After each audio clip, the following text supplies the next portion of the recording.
ready to unleash its fury on our state. The storm has regained strength. It is serious, and it can be deadly.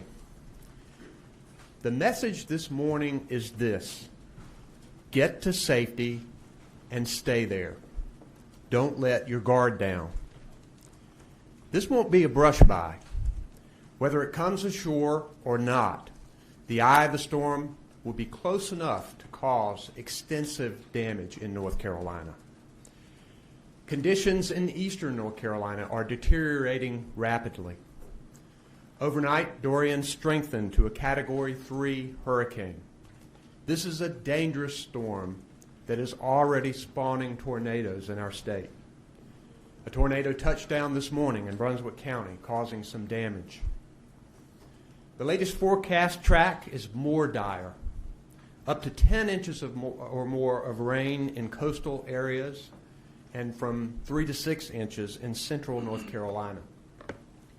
The new forecast projects sustained winds of 100 miles an hour at our coast, with gusts up to 125. Storm surges will be as high as 7 feet. In short, hundreds of thousands will lose power, and that has already begun. Winds will topple trees and power lines, and roads and buildings will be flooded. I have activated more North Carolina National Guard soldiers, and we now have 488 on duty with additional high water rescue vehicles. As Hurricane Dorian moves northward along our coast, there will be flash flooding.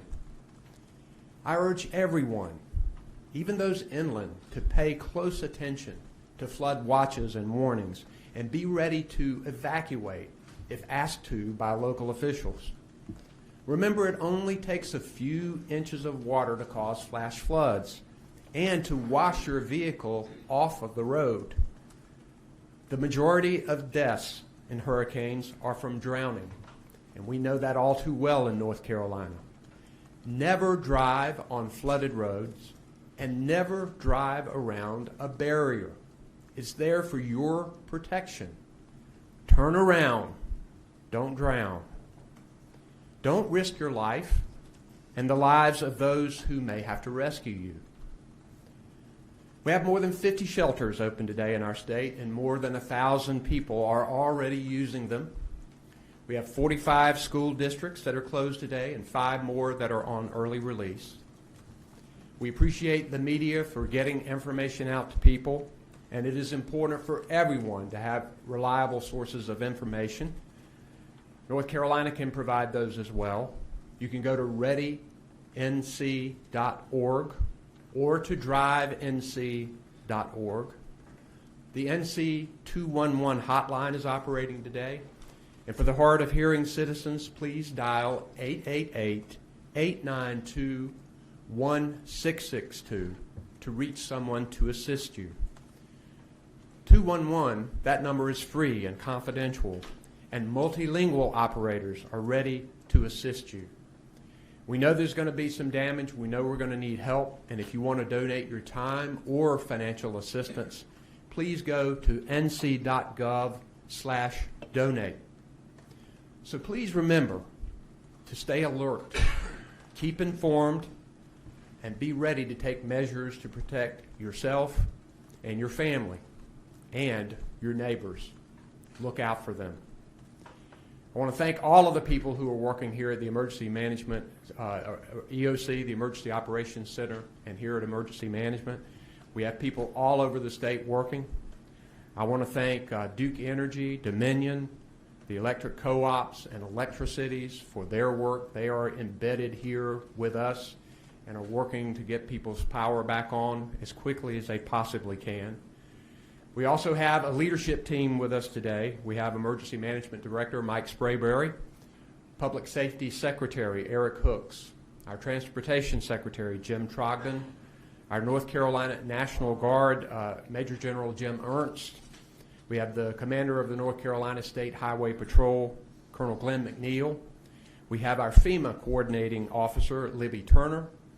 We have our meteorologist Katie Webster. And we have Commander Matt Moyer of the U.S. Coast Guard, who worked with us so well in Florence, and they are standing by on ready and are coordinating with us. But I'll first recognize Mike Sprayberry for his report from Emergency Management. Mike? Thank you, Governor, and good morning, everyone. As yesterday, the State Emergency Operations Center remains activated at a level 1, which means the State Emergency Response Team is fully activated with all of our private sector partners, federal partners, state agency partners, and volunteer partners. As the Governor said, Hurricane Dorian's forecast is serious for North Carolina, and heavy rainfall amounts, strong winds, and tornadoes are already being experienced in southeastern North Carolina. The risk of flash flooding is serious as well in eastern North Carolina, from the South Carolina border all the way up to the Virginia border. So we have to take that very seriously, and that means that we have steadily increased our inventory for rescue assets to 23 swiftwater rescue teams. That means we have about 53 boats, 48 National Guard high water vehicle teams, which means we have about 178 vehicles. 7 urban search and rescue teams from all over the state are now in play. 9 ambulance strike teams with about 45 ambulances, and 16 search and rescue aircraft and general support aircraft are now ready for flood fighting operations. We're also plussing this number up based on the forecast. The greatest impacts are going to be felt today and tomorrow. We urge everyone in the impacted areas to stay in a safe place and off the road. Follow the instructions of your local officials. The State Emergency Response Team is now completing our final resource request from our county partners at this time. Our response assets are now staged and prepared for an aggressive response. Utilities continue to bring in additional resources and are well positioned for power restoration once Dorian passes North Carolina. FEMA has established an incident support base for commodities and urban search and rescue task forces at Fort Bragg, and they're proven to be good partners as always. FEMA, Coast Guard, Army, Marine, Navy, FAA, EPA, and other federal agencies are well integrated here at the state EOC, as are our volunteer partners. Our state medical and general shelters are underway, and they are operating, and they can shelter pets as necessary. So in closing, let me thank our media partners for keeping everybody aware of what's happening and providing that critical information to all the residents and visitors of North Carolina, and to remind everyone once again, please follow the instructions of your local officials. Thank you very much, Governor. Thank you, Mr. Director. Now the Commander of the North Carolina Highway Patrol, Colonel Glenn McNeil. Colonel. Thank you, Governor. First, I'd like to begin by thanking our law enforcement partners and first responders and our excellent DOT partners for all the great work that they've done to ensure that we're prepared and we're ready for this storm. As I stand before you this morning, I am pleased to report that the North Carolina State Highway Patrol is prepared and we're ready to respond to any needs that our citizens may have. We've identified multiple quick response teams who are ready to deploy at a moment's notice to the affected areas. We're working with our state and local partners to ensure that public safety remains a top priority. Major roadways right now are flowing as expected, with no major incidents to report at this time. Troopers are providing around-the-clock coverage of all of our major thoroughfares so that there are no issues for anyone having to travel. But we don't encourage that at this time. We expect to see dangerous conditions at the roadways continue to receive heavy rains and high winds. As we've said in the past, deciding to drive through flooded roadways is a life or death decision. You may not get a second chance to make the right choice. Please heed the safety messages that have been given to you and turn around and do not drown. I'm also requesting during the storm and after the storm has passed, please avoid dialing 911 or star HP for roadway conditions. Please leave these lines of communication open for emergency situations only. For up-to-date information regarding roadway conditions, please visit drivenc.gov. .gov. Thank you. Thank you, Colonel. And now the Secretary of the North Carolina Department of Transportation, General Jim Trotta. Thank you, Governor. Employees are ready across our state to respond to Hurricane Dorian. All of our equipment is ready. Our ferry vessels have been secured after completing its mission of evacuation of the Outer Banks yesterday, and we have ready to go, if needed, established emergency ferry route that we can open with any future or potential breach of NC-12. The Piedmont trains, trains 79 and 80, will continue operation between Raleigh and Charlotte. Our ports, both Wilmington and Morehead City, will be closed today and tomorrow. And then we have 40 drone teams that have been dispersed across the coastal areas in support of response missions and have received a special waiver from the National Park Service in coordination to allow us to fly drones on the Outer Banks. Within the last half hour, we did have a received report of a closure that was unscheduled, and that's of several sections of US 17 between Leland and Shallotte. And initial reports are that it's solely closed due to debris from high winds and possible tornadoes. And so we'll have that section reopened as soon as the weather conditions allow us to do so. Pending anyone's questions, that concludes my update. We'll now take questions that you may have, and if I ask you to wait for the mic, please raise your hand.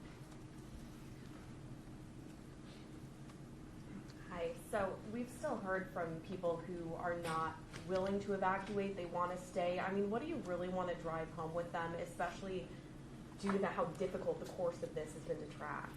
Well, you certainly put first responders at risk and your own life at risk when you decide to stay, particularly on a barrier island.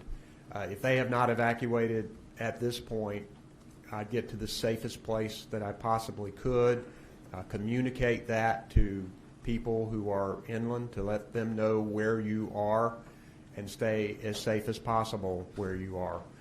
We also potentially can have flash flooding, and there are inland communities that sometimes would need to be evacuated on very short notice, and we're asking people to make sure you're listening and tuned in to local officials. We know that these flash floods can occur in certain areas, and sometimes you see local officials going and knocking on doors and telling people that they need to leave. And we ask people to pay attention to that.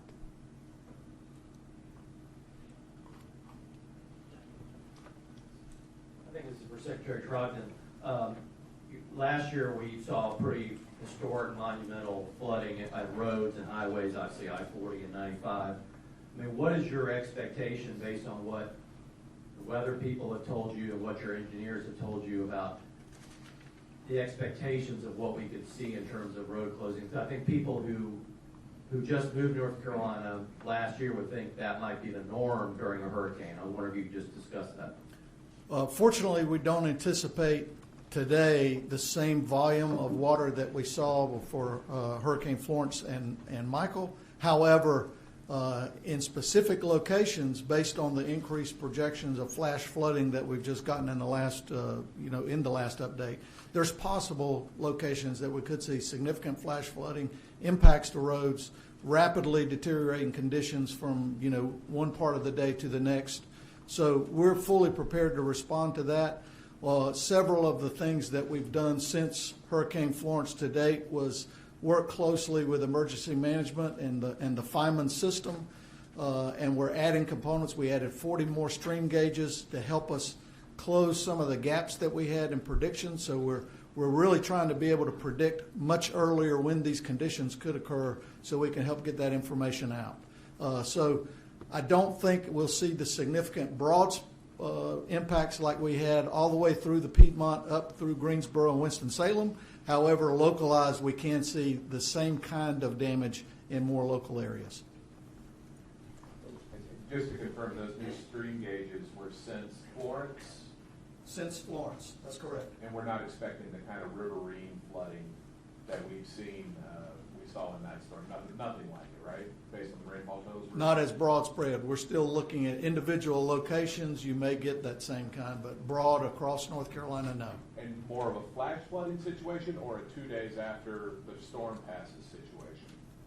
I'll leave that one up to the meteorologist to answer more scientifically than I can, other than what I'm seeing is I'm really more concerned right now with what we're seeing with flash flooding. Mr. Trogdon, while you're still up there, may we ask but can you explain to people what drones can do during a situation, why they're valuable in this circumstance?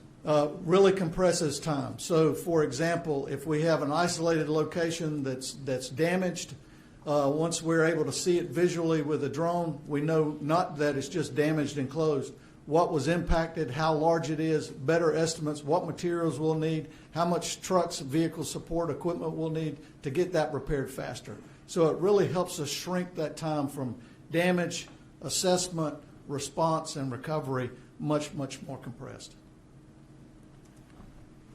We do not expect as much riverine flooding from Hurricane Dorian as we had from Hurricane Florence or from Matthew, but people can go and look at river gauges that are near their area at fiman.org or .com. Fiman.nc.gov.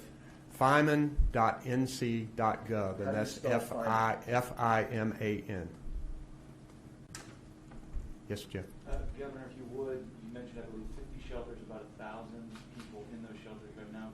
What can you share with us about capacity? Are they close to being capacity, and are there plans for other shelters? I do not believe that they are even close to being at capacity, but I'll let Mike take that.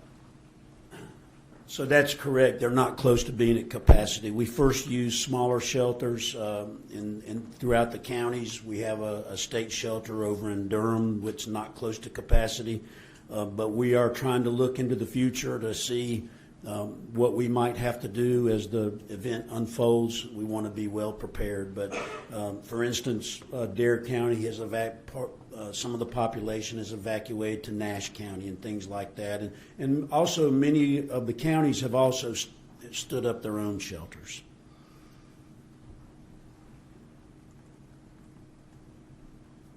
Other questions? I have just one clarifying question. Director Sprayberry, you gave a bunch of numbers. I did not quite catch the total number of aircraft on standby. So we have 16 aircraft that are either rescue or general support aircraft, and we have more incoming. We want to make sure that we have enough so that when the storm passes, if we have a situation where the barrier islands are cut off, or if there's a need for a quick search and rescue, that we have those assets on hand. Mr. Sprayberry, while you're up there, yesterday we went with the governor to look at the medical evacuation facility in Johnston County and Clayton at C3 Church. They had mentioned it looked relatively small compared to those mega shelters, but they mentioned that there was more room if they needed more room. Do you know about how that shelter's doing, if you're at capacity or anything like that? There's still not many residents at the state medical support shelter, and we have the ability to open other state medical support shelters as we see that one hit about 75%, or if we get a projection, we can open others. But right now we're good.